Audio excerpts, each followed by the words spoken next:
namanya Steven Sim. Dulu ahli parlimen kita Stephen Wong, saya Steven Sim. Orangnya daripada Pulau Pinang. Sekarang menjawat jawatan Timbalan Menteri Belia dan Sukan dalam Kerajaan Pusat.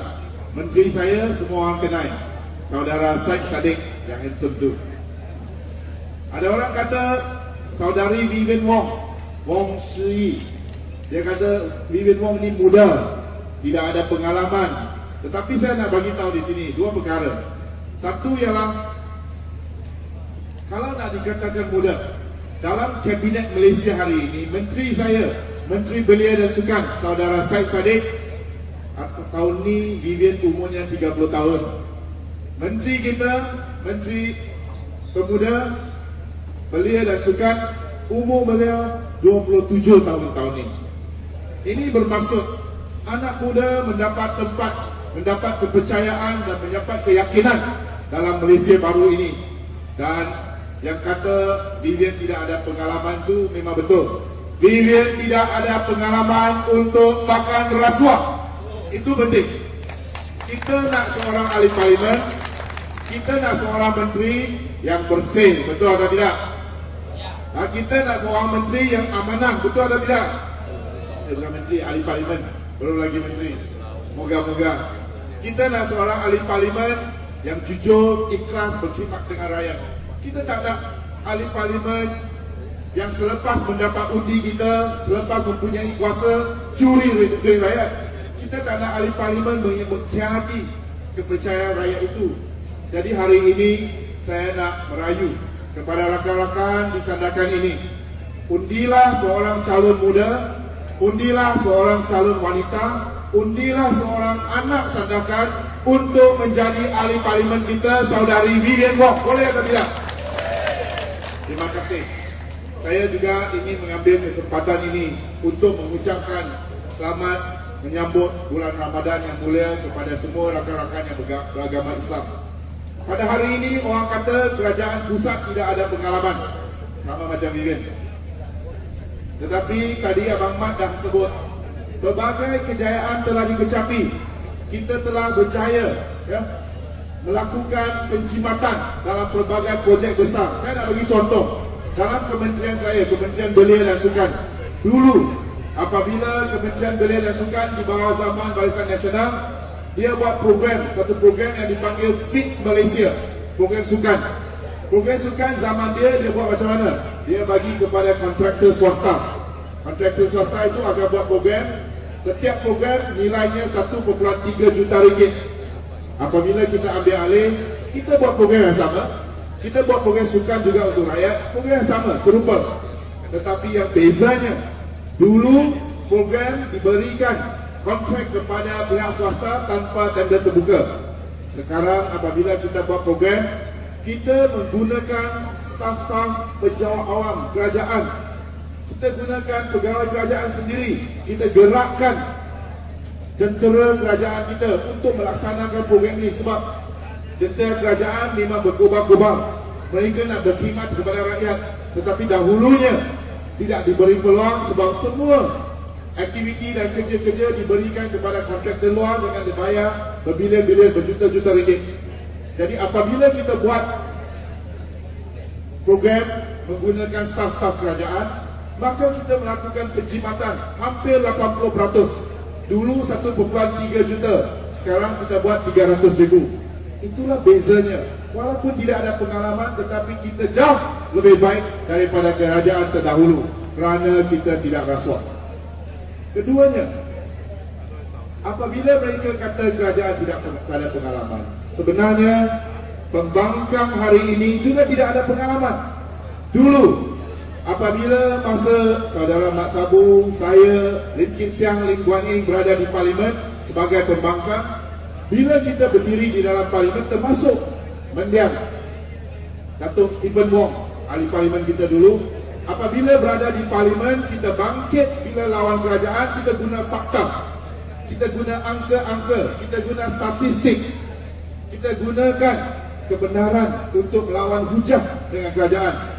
Tapi sekarang, apabila pembangkang sekarang bangkit di parlimen, ataupun apabila mereka bagi ceramah, Dia bukan ada pengalaman nak jadi pembangkang, sebab dia dah biasa senang lenang jadi kerajaan.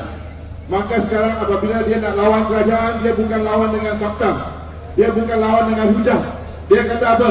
Dia kata DAP anti-Islam. Tahu atau tidak? Itulah yang modal yang dia ada sekarang. Tak ada modal lain, tak ada hujah lain. Jadi dia nak membangkitkan kebencian rakyat, menyebabkan huru-hara, porak-porandanya masyarakat kita yang berbagai kaum ini. Dia kata DAP di Pulau Pinang, saya orang Pulau Pinang. Pernah dengar ceramah-ceramah pembangkang, dia kata di Pulau Pinang azan tidak dibenarkan. Itulah yang dia ada. Tapi kalau siapa-siapa yang pernah pergi Pulau Pinang ataupun ada kawan di Pulau Pinang, dia akan tahu di Pulau Pinang contohnya azan subuh. Azan subuh bukan saja sekali, tetapi 2 kali di Pulau Pinang berkumandang setiap hari. Ada 2 buah negeri di mana azan subuhnya 2 kali. Satu Perlis, keduanya Pulau Pinang. Yang kata tak ada azan subuh ini mungkin masih tidur ataupun tak mandi wajib lah. Tak tahu. Fitnah. Dia kata Pulau Pinang orang Islam ditindas. Kalau DAP berkuasa, siapa akan jadi Perdana Menteri? Masa kempen pilihan raya dia kata, kalau DAP menang, kalau Pakatan Harapan menang, maka Lim Kit Siang akan jadi Perdana Menteri. Hari ini tuan-tuan dan puan-puan, kita lihat, adakah Lim Kit Siang jadi Perdana Menteri? Siapa Perdana Menteri Malaysia pada hari ini? Siapa Perdana Menteri Malaysia? Tun Dr. Mahathir Mohamad. Satu tepukan kepada Tun yang sanggup dalam usia emas beliau, sanggup keluar untuk berkorban, lawan dengan pencuri dan penyanggap, menyelamatkan Malaysia. Kita lihat fitnah yang besar. Lepas Pakatan Harapan menang di Putrajaya, Lim Kit Siang bukan saja bukan Perdana Menteri, malah menteri pun tidak ada, timbalan menteri pun tidak ada. Jawatan saya di peringkat pusat lagi tinggi daripada Lim Kit Siang. Itulah hakikatnya. Sebab perjuangan saudara Lim Kit Siang, perjuangan parti kita DAP dengan rakan-rakan kita Amanah, Bersatu, PKR dan di Sabah Parti Warisan yang dipimpin oleh Ketua Menteri kita Datuk Syafiee Apdal. Perjuangan kita bukan perjuangan untuk wang ringgit seperti yang tadi Abang Mat Sabu dah pesan. Perjuangan kita bukan perjuangan untuk memberi kekayaan kepada diri kita, kepada isteri kita, kepada keluarga kita. Perjuangan kita bukan kerana jawatan semata-mata. Kalau hari ini perjuangan Lim Kit Siang adalah kerana jawatan, maka beliau boleh pilih nak jawatan apa, akan dapat jawatan tersebut. Tetapi kita lihat perjuangan saudara Lim Kit Siang dan pemimpin-pemimpin dalam Pakatan Harapan termasuk warisan ialah perjuangan untuk membela keadilan dan kebajikan rakyat Malaysia pelbagai kaum. Itulah yang tak tahan dilihat oleh UMNO Barisan Nasional pada hari ini. Itulah yang tak tahan dilihat oleh parti-parti pembangkang pada hari ini. Itulah yang tak tahan dilihat. Dulu, orang kata dulu senang cari makan, sekarang susah. Yang senang cari makan itu adalah kerana dia kata dulu dengan menteri, dia nak jumpa, dia boleh bagi saja, dah dapat kontrak. Kenai siapa menteri, dapat kontrak. Sekarang tak payah kenal menteri. Sekarang orang nak cari kita, kata nak dapat kontrak, saya kata tak payah kenal saya, tak payah kenal saudara Sat Saddiq, tak payah kenal Abang Mat Sabu. Hanya kalau tahu guna internet, tahu isi borang, pi isi borang. Borang nak dapatkan tender terbuka. Apabila kita buat tender terbuka ini, apa akan terjadi? Apabila kita buat tender terbuka, maka kita akan mendapat kontraktor yang terbaik. Masih juga ada orang yang akan dapat kontrak, masih juga akan ada orang yang dapat cari makan. Tetapi pada hari ini, orang yang dapat cari makan, orang yang dapat kontrak adalah orang-orang yang betul-betul boleh buat kerja. Adalah syarikat-syarikat yang benar-benar ikhlas boleh buat kerja dan boleh membuat kerja dengan mutu yang terbaik dan kos yang terendah. Dan apabila kita buat tender terbuka ini, maka wang rakyat dapat dijimatkan. Apabila wang rakyat dijimatkan, maka kerajaan boleh salurkan semula wang ini kepada rakyat. Contohnya melalui program-program tadi Abang Mat nak sebut, untuk bekas-bekas tentera, veteran-veteran tentera, untuk pesara kita, untuk suri rumah. Sekarang kita ada program KWSP untuk suri rumah tangga yang dipanggil iSuri. Awang tanya, saya suri rumah, mana ada KWSP? Sekarang ada KWSP sebab kerajaan nak menghargai. Saya tengok ada ramai para ibu di sini. Kerajaan pusat nak menghargai sumbangan ibu-ibu, wanita-wanita suri rumah yang menjaga keluarga di rumah. Kadang-kadang tak ada gaji, suami tak bagi gaji, tapi tak apa, kerajaan akan bagi KWSP supaya dijadikan simpanan hari tua. Wang itu datang dari mana? Wang itu datang daripada penjimatan kerana dasar-dasar tidak rasuah, kerana dasar-dasar pentadbiran baik. Sekarang kita ada skim insurans percuma kepada rakyat, Salam, My Salam. Ini boleh cek nanti dengan pejabat adun kita, pejabat ahli parlimen kita. Ini semua merupakan program kebajikan yang kita boleh berikan kepada rakyat kerana kerajaan tidak rasuah. Apabila kerajaan masuk duit dalam poket sendiri, maka tidak ada duit untuk bagi kepada rakyat. Tetapi apabila kerajaan tidak rasuah, maka kita akan ada wang tambahan untuk disalurkan kepada rakyat jelata. Jadi tuan-tuan dan puan-puan, saudara-saudari yang saya hormati sekalian, malam ini ramai lagi penceramah kita, tetapi saya nak membuat rayuan. Jangan kita termakan hasutan asabiah perkauman pembangkang pada hari ini. Mereka hanya ada satu misi, dan saya tahu di semenanjung Malaysia dan keadaan di Sabah tidak sama.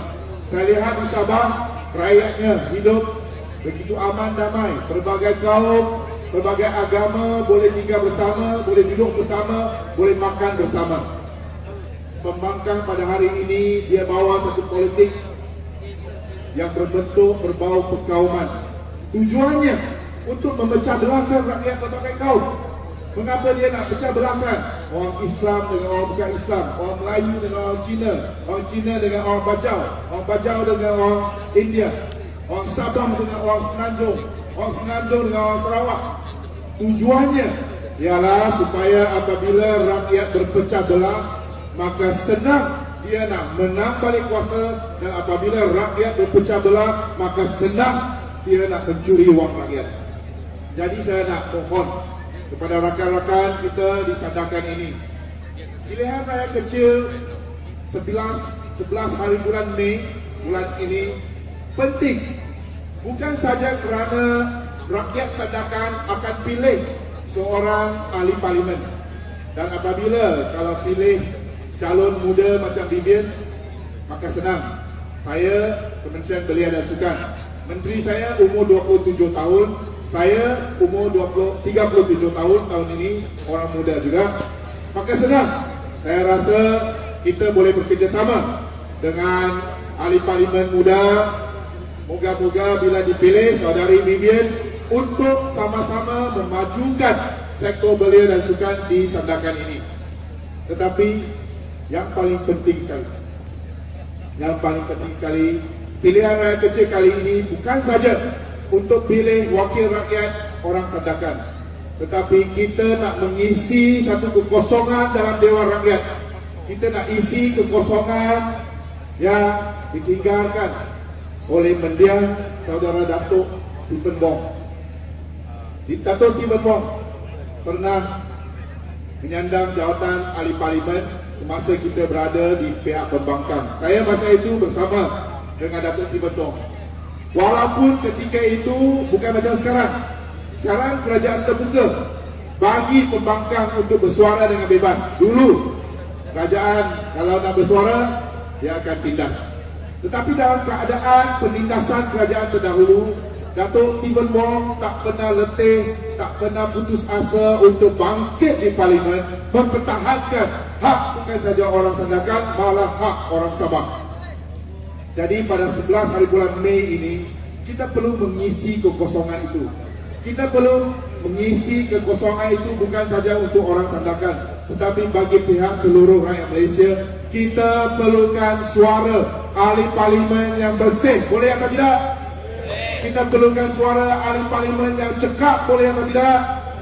Kita perlukan suara ahli parlimen yang mampu membawa harapan rakyat Sandakan, rakyat Sabah dan rakyat Malaysia dalam Dewan Rakyat, boleh atau tidak? Dan justru itu, maka saya harap kita akan pilih orang muda, saudari Vivian Wong, umur 30 tahun pada tahun ini, calon nombor 3. Calon nombor 3, saya percaya malam ini kita dikunjungi, dalam 2 minggu ini kita dikunjungi pemimpin-pemimpin daripada kawasan Sandakan, pemimpin-pemimpin kerajaan negeri Sabah, pemimpin-pemimpin kerajaan pusat di Persekutuan. Maksudnya, sokongan yang diberikan oleh pemimpin-pemimpin negara, oleh pemimpin-pemimpin negeri kepada saudari Wong begitu padat. Itulah harapan kita yang terletak di tangan seluruh rakyat Sandakan pada 11 hari bulan Mei. Akhir sekali, jangan lupa untuk keluar mengundi awal. Kerajaan pada hari ini, kita boleh janji bahawa dalam pilihan raya kita akan bermain dengan adil, kita akan buat dengan cara bersih. Itu janji kerajaan pada hari ini. Tetapi kita tidak menjamin pembangkang pada hari ini akan main dengan bersih. Kita tak boleh jamin pembangkang pada hari ini dia akan main dengan adil. Kita tak boleh jamin pembangkang pada hari ini dia tidak akan main kotor. Jadi saya nak seru supaya semua pencinta bersih, semua pencinta keadilan, semua pencinta keamanan, semua pencinta Sabah dan pencinta negara tanah air kita Malaysia untuk keluar beramai-ramai pada 11 hari bulan Mei dan kita cipta satu harapan baru melalui calon kita, saudari Vivian Wong, boleh atau tidak? Sekian, terima kasih dan saya harap kita akan mempunyai peluang untuk berjumpa lagi, terutamanya ya, bersama-sama selepas 11 Mei dengan ahli parlimen baru kita yang muda ini. Thank you.